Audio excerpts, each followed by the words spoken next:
سورہ بنی اسرائیل آیت نمبر 58 آیت نمبر 59۔ اللہ تبارک و تعالی نے ان آیتوں میں قیامت تک آنے والے افراد، قیامت تک آنے والی قومیں، ان کے زوال کا تذکرہ فرمایا ہے، اور قرآن مجید میں کئی مقامات پہ اللہ پاک نے اس طرح کے فیصلے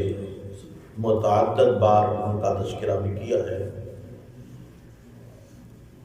اور عمومی طور پہ یہ میسج اللہ پاک نے دیا کہ یہ ساری کی ساری کائنات فانی ہے، کوئی ظالم ہے تب بھی فنا ہونے والا ہے، کوئی مظلوم ہے تب بھی فنا ہونے والا ہے، کوئی مسلمان ہے، کافر ہے، ہر چیز نے اس دنیا کو چھوڑ کے، اور یہاں تک احادیث میں یہ بات بالکل واضح اور ثابت ہے کہ ایک وقت آئے گا یہ جو فرشتے ڈیوٹیوں پہ مامور ہیں، ان فرشتوں پہ بھی موت طاری ہو جائے گی، سارا نظام ختم ہوگا،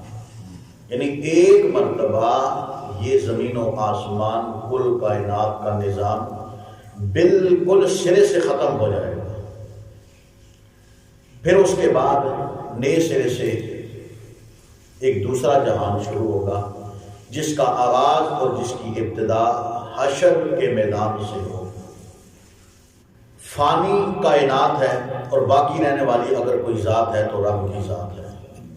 کل من علیہا فان وَيَبْقَى وَجْهُ رَبِّكَ ذُو الجلال والإکرام۔ اس لیے اللہ تبارک و تعالیٰ نے اس کائنات میں جب انسانوں کو بھیجا تو انسانوں کو بارہا دفعہ اس دنیا کی زندگی میں آنے کا، پیدا ہونے کا مقصد اللہ پاک نے اس صورت میں ان تک پہنچایا کہ حضرات انبیاء علیہ السلام کا تسلسل اللہ پاک نے یہ جاری رکھا۔ تقریباً 1.25 لاکھ کے قریب انبیاء کی جماعت ہے۔ اللہ پاک نے لوگوں تک اپنا میسج اور اپنا پیغام پہنچایا۔ ہر دور میں جو بھی نبی آئے، وقت کی ضرورت کے مطابق اللہ پاک نے انبیاء کو معجزات بھی عطا فرمائے ہیں، جو جو وقت کی ضرورت تھی اسی کے مطابق۔ قرآن مجید میں عمومی طور پہ یہ بات بالکل ثابت ہے کہ انبیاء علیہ السلام کو ملنے والے جو معجزات تھے وہ صرف ریفریشمنٹ کے لیے نہیں یا پھر انجوائمنٹ کے لیے نہیں تھے، صرف کھیل تماشا نہیں تھا کہ لوگ معجزات کو دیکھیں تو واہ واہ کہنے پہ آ جائیں، نہیں، اصل میں جب بھی کسی نبی کو اللہ پاک نے معجزہ عطا فرمایا ہے تو وہ قوم والوں کے پاس ایک آخری پیغام تھا اللہ کی طرف سے، ایک وارننگ تھی اللہ کی طرف سے کہ اگر اس کے بعد بھی تم نے حق کی دعوت کو تسلیم نہ کیا تو دنیا کی کوئی طاقت تمہیں میری پکڑ سے بچا نہیں سکتی ہے۔ اور اسی ذات میں اللہ پاک نے بڑی بڑی قوموں کو، تاریخی واقعات آپ پڑھ کے دیکھ لیں، جناب نوح علیہ السلام کی قوم کو اللہ نے تباہ کیا، جناب صالح علیہ السلام کی قوم کو، قوم سمود کو اللہ پاک نے تباہ کیا، جس کا ذکر ہم یہاں پہ بھی پڑھیں گے۔ اسی طرح قوم سمود کو اللہ پاک نے ہلاک کیا، اور کئی قسم کی قومیں جو اپنے آپ کو اس وقت کی پاورفل قومیں سمجھتی تھی، اپنے آپ کو طاقتور سمجھتی تھی، اللہ پاک نے ان کو ملیا بیٹ کیا اور تباہ و برباد کیا۔ کس وقت؟ کہ جب اللہ پاک کی طرف سے نبی آئے، اور نبی کے آنے کے بعد اللہ پاک نے نبی کو معجزات بھی عطا کیے، لیکن باوجود اس کے کہ معجزات کو دیکھ کے خود اپنی اصلاح کریں، وہ مزید سرکشی کے اندر، حکم عدولی کے اندر، نافرمانی کے اندر اور بڑھ گئے، تو اللہ تبارک و تعالیٰ نے اسی وجہ سے ان کو ہلاک اور تباہ و برباد کیا۔ تو اللہ پاک نے آج کی جو تلاوت شدہ آیات ہیں ان کے تناظر میں کچھ اسی بات کی طرف اشارہ کیا، اور مفسرین نے کفار مکہ کے حوالے سے، چونکہ کفار مکہ نے بھی رسول اللہ صلی اللہ علیہ وسلم سے اسی طرح کی ڈیمانڈیں کی تھی۔ احادیث کے اندر آتا ہے، احادیث کا مجموعہ ہے، مختلف احادیث کا نچوڑ، کہ کفار مکہ رسول اللہ صلی اللہ علیہ وسلم کے پاس کئی بار آئے، آ کر کے ان کا مطالبہ کیا تھا کہ ہمیں کوئی ایسی انہونی بات، کوئی ایسی خلاف توقع، کوئی ایسا معجزہ ہمیں دکھانا چاہیے کہ جس کو دیکھ کے ہم واقعی کہہ اٹھیں کہ واقعی تم اللہ کے نبی اور اللہ کے رسول ہو۔ اب ان کی منہ مانگی ڈیمانڈیں کئی پوری ہوئیں، لیکن کئی ایک ایسی ڈیمانڈیں تھی کہ جن کی دعا خود رسول اللہ صلی اللہ علیہ وسلم نے اللہ سے کی، لیکن جواب کس طرح آیا؟ مسند احمد کے اندر حدیث ہے، رسول اللہ صلی اللہ علیہ وسلم نے اسی طرح کفار مکہ کی اس ڈیمانڈ کو پورا کرنے کے لیے اللہ سے دعا کی کہ اللہ یہ جو کہتے ہیں اس طرح ممکن ہے؟ اللہ فرماتے ہیں میں کر دوں، صبح کا سورج بعد میں طلوع ہو، پہلے ان کی ضرورت میں پہلے پوری کر دوں، ان کی ڈیمانڈ، ان کی خواہش میں پہلے پوری کر دوں گا، لیکن اے محمد صلی اللہ علیہ وسلم یہ بات یاد رکھنا، پھر اس کے بعد میں ان کے لیے معافی اور توبہ کا دروازہ بند کر دوں گا۔ جو مانے گا سو بسم اللہ، جو نہیں مانے گا فرمایا کہ ایسے عذاب کے اندر مبتلا کروں گا کہ پہلے کسی قوم کو اس طرح کا عذاب نہیں آیا ہوگا۔ لیکن دوسری شکل یہ ہے کہ میں وہ معجزات ان کو نہیں دکھاتا، جو ان کی خواہشیں ہیں وہ پوری نہیں کرتا، تو ان کے لیے معافی اور رحمت کے دروازے میں کھلے رکھتا ہوں، جب بھی یہ واپس پلٹ کے آئیں گے میں ان کو معاف کر دوں گا۔ تو رسول اللہ صلی اللہ علیہ وسلم نے پھر دوسری شکل کو پسند کیا۔ حدیث کے اندر آتا ہے کہ رسول اللہ صلی اللہ علیہ وسلم کے پاس کفار مکہ کا ایک جتھا آیا کہ کہنے لگا کہ اے محمد صلی اللہ علیہ وسلم، آپ یہ کوئی صفا پہاڑی کو اگر آپ واقعی طاقت رکھتے ہیں، دیکھیں آپ سے پہلے انبیاء آئے، وہ اتنے پاورفل تھے، ان کو اللہ نے ایسے معجزات عطا کیے تھے کہ ان میں سے بعض ہوا کے اوپر حکومت کرتے تھے، یعنی ہوا ان کے تابع تھی، بعض دریا کے اوپر حکومت تھی، موسیٰ علیہ السلام کا حوالہ دیا۔ اس طرح مسند ابو یعلا کے اندر ایک حدیث آتی ہے جس کے اندر یعنی کہ سابقہ انبیاء کے معجزات کا انہوں نے ذکر کیا کہ جناب سلیمان علیہ السلام کے تابع ہوا تھی، جناب موسیٰ علیہ السلام کے تابع دریا تھا، جناب عیسیٰ علیہ السلام وہ اتنے پاورفل تھے کہ مردے کو اشارہ کرتے، ہاتھ لگاتے، مردہ زندہ ہو جاتا۔ تو آپ کے پاس کیا ہے؟ اچھا ہم آپ کی بات کو مان لیتے ہیں، اس طرح آپ کریں کہ یہ سامنے کوئی صفا پہاڑی ہے، یہ سونے کی بن جائے، اور یہ مکے کے جتنے بھی پہاڑ ہیں یہ صرف کے ہموار زمین بن جائے، تاکہ ہم کھیتی باڑی کر کے اپنی ضروریات کو پورا کر سکیں، ہم آپ کے ساتھ ایمان لے آئیں گے۔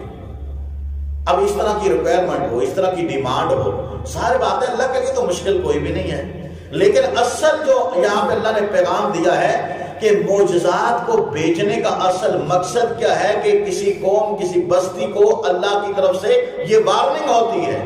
کہ تمہاری منہ مرضی کی ڈیمانڈ میں نے پوری کر دی، اس کے باوجود اگر نہیں مانو گے تو پھر عذاب کے اندر مبتلا کر دوں گا۔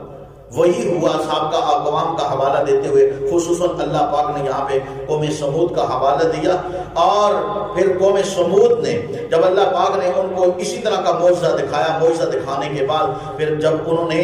اللہ کی دی ہوئی وارننگ سے ناجائز فائدہ اٹھایا تو 3 ہی دن ابھی نہ گزرے تھے کہ اللہ پاک نے ان کے اوپر اپنے عذاب کا کوڑا برسا دیا، اور اللہ پاک نے اس قوم سمود کو تباہ و برباد کر کے تا قیامت عبرت کا نشان بنا دیا۔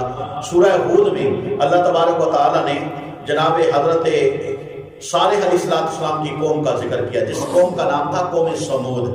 سورہ ہود 12واں پارہ آیت نمبر 61 تفصیل کے ساتھ سابقہ انبیاء، کچھ انبیاء کا ذکر کیا، پھر اللہ پاک نے یہاں پہ جناب صالح علیہ السلام کا ذکر کیا، وَإِلَىٰ ثَمُودَ أَخَاهُمْ صَالِحًا قَالَ يَا قَوْمِ اعْبُدُوا اللَّهَ مَا لَكُم مِّنْ إِلَٰهٍ غَيْرُهُ۔ جناب صالح قوم سمود کے پاس آپ کہنے لگے اے میری قوم اللہ کی عبادت کرو، اللہ کے علاوہ کوئی الہ نہیں ہے۔ آپ گھر میں جا کے ایک امانت سمجھتے ہوئے 12واں پارہ سورہ ہود کو تفصیل کے ساتھ آپ دیکھیں، جہاں کہیں بھی اللہ پاک نے جناب نوح علیہ السلام کا ذکر کیا یا کسی اور نبی کا ذکر کیا تو ان کی بنیادی دعوت میں یہ دعوت آپ کو مشترک نظر آئے گی، یعنی ایک ہی دعوت نظر آئے گی کہ بنیادی طور پہ ہر نبی نے اپنی قوم کو صرف توحید کی طرف بلایا ہے۔ یا قوم اعبدوا اللہ، یا قوم اعبدوا اللہ ما لکم من الہ غیرہ، اے میری قوم اللہ کی عبادت کرو، اللہ کے علاوہ تمہارا کوئی معبود نہیں، کوئی مشکل کشا نہیں، کوئی اولاد دینے والا نہیں۔ یعنی الہ اس کے اندر ساری صفات آ جاتی ہیں جو اللہ تبارک و تعالیٰ کی صفات ہیں۔ تو اس لیے جناب صالح علیہ السلام کی قوم نے جب ہٹ درمی سے کام لیا تو اللہ پاک نے ایک معجزہ ان کو دکھایا، ایک اونٹنی اللہ پاک نے اپنی قدرت کاملہ کے ساتھ اس طرح پیدا فرمائی کہ وہ اونٹنی اس طرح کی آزمائش کی شکل اختیار کر گئی کہ ان کا جو چارہ تھا یا جو ان کی خوراک تھی یا جو ان کا پینے کا پانی تھا تو وہ ایک ہی دن میں، یعنی کہ وہ زیادہ کھانا پینا اس کا زیادہ تھا، پانی جو ہے اس کا زیادہ پینا تھا،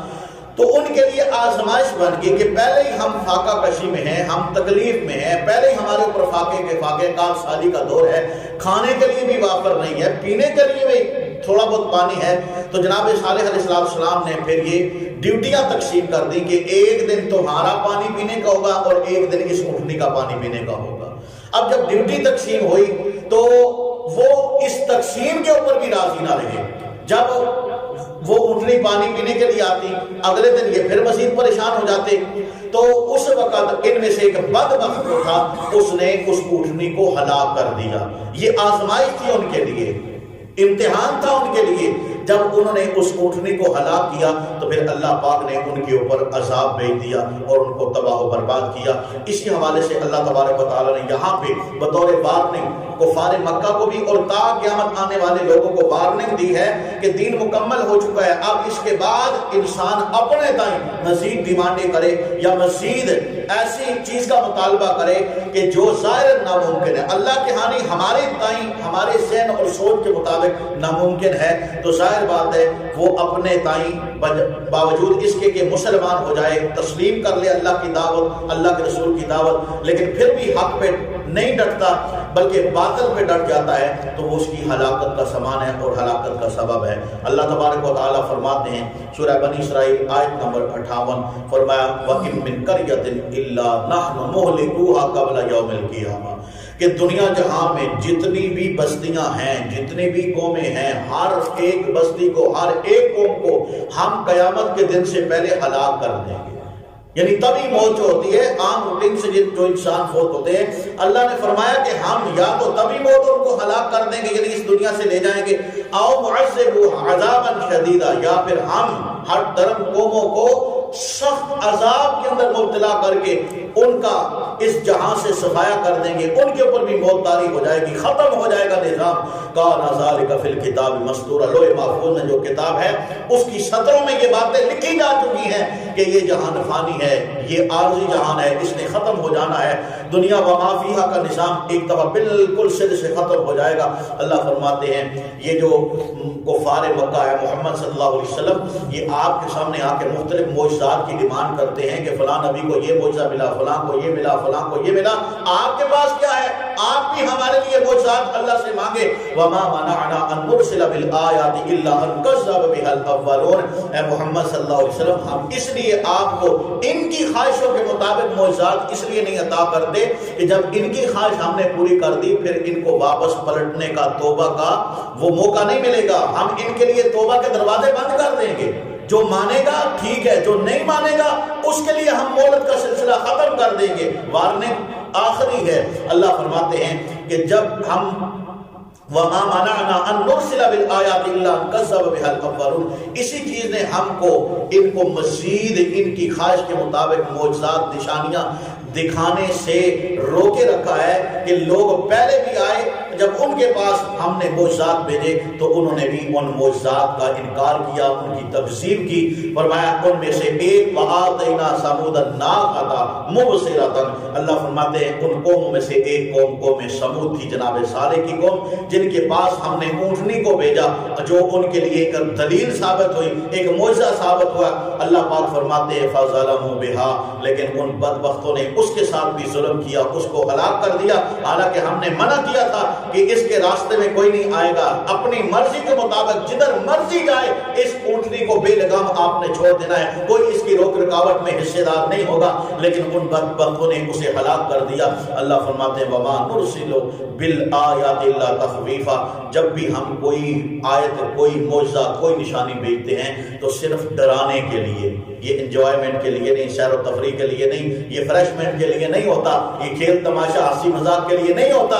کہ دیکھ کے بندہ بس کلیپنگ کر لے، تاڑیاں بجا لے، ٹھیک ہے بھائی، نہیں۔ اللہ فرماتے ہیں ہمارا جو بھی معجزہ ہوتا ہے، جو بھی خلاف معمول، جو بھی ہماری جو نشانی ہوتی ہے، اس کے اندر ایک یہ دعوت ہوتی ہے، لوگوں تک پیغام ہوتا ہے کہ آج بھی سمجھ جاؤ، سمجھ جاؤ، سمجھ جاؤ، وگرنہ اللہ کی ذات قادر ہے کہ تمہیں اسی کے اندر جکڑ کے اللہ تمہیں تباہ و برباد کرنے کے اوپر قادر ہے۔ یہ 10 12 15 دن پہلے کا زلزلہ، یہ بھی اللہ کی طرف سے وار نہیں تھی۔ اگر ہم پھر بھی نہ سمجھیں تو پھر ظاہر بات ہے ہماری اپنی شکاوت ہے، ہماری اپنی بدبختی ہے۔ اللہ سے دعا ہے اللہ میں